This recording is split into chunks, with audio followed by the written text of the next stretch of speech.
If, like me, you've been on Facebook a number of years, since 2008 in fact, the activity log on Facebook is a great resource for going through things that you've done, what you've looked at, what you're interested in, and seeing whether you're happy to share that information potentially with friends or even the public, or do you want to clear out some of that history?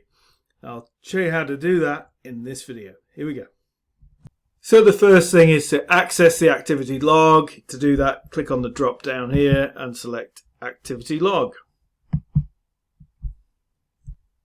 So looking at the first area, so timeline review is where you've said if someone tags you, you can review that post and approve it or not. And I've got a lot built up there. Here you've got a post I've liked, and the only option you can do is unlike that and go back over it.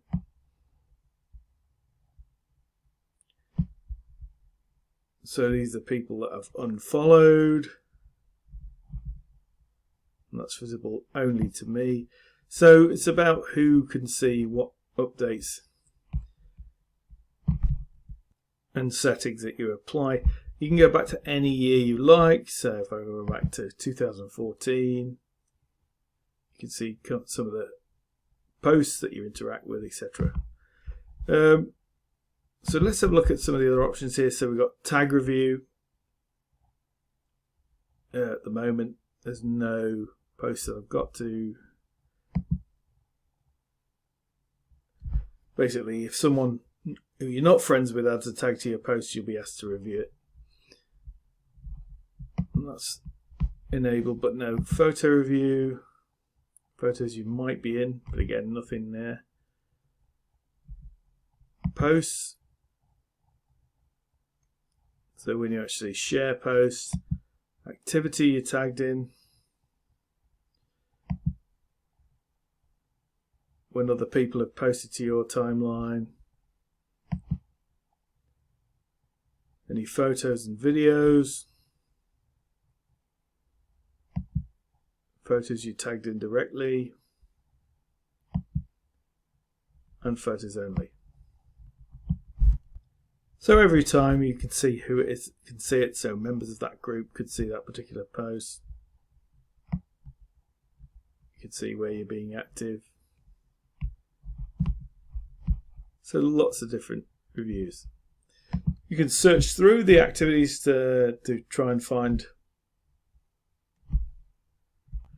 So if I search for the words Gravity Fields, a festival I was involved with, I can see all the posts relating to that.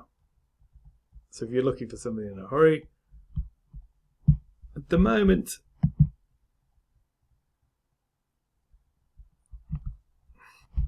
you can see a lot of content, but actually if you scroll down a little bit further, you get to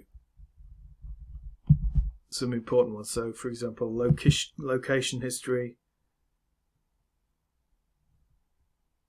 That's actually been turned off anyway, so that's a good thing. Let's have a look at more. Okay, let's go back.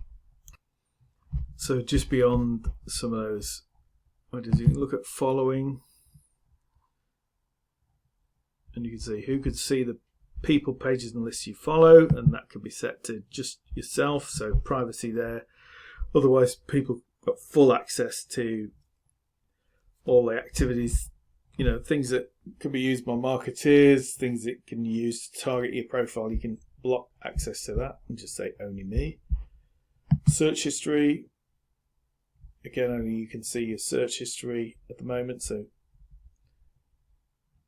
fairly useful. If you wanted to go back to a particular year, I think I've cleared this before, so if I do clear searches now,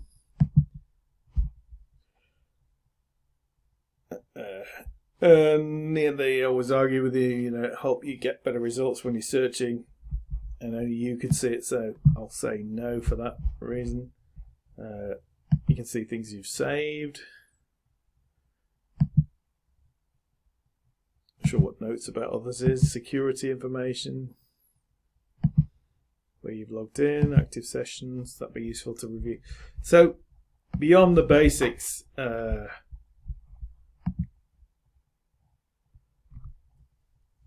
of accessing the activity log, there's quite a lot of information to go through there, so worth taking your time understanding what's there. Go through all the different sections. I'll show you it now in the brand new 2020 version of Facebook. I'll just switch views.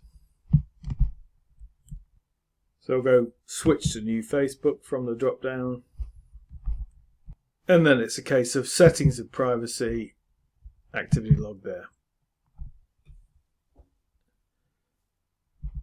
It's got it by timeline review, photo review, tag review.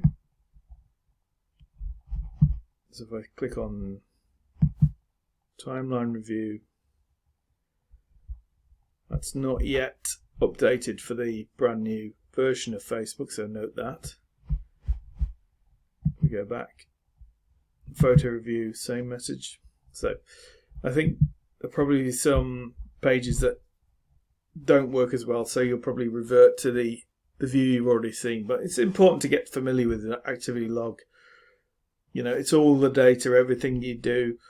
It's a marketer's dream, really, but at the same time, you've just got to be cautious about what information goes out where, and if you can restrict it as much as possible so that you've got control, and then ease the restrictions. That's probably the best way to approach it. So that's it from me. I'm Paul from PR Wilson Media, your social media personal trainer. Cheers.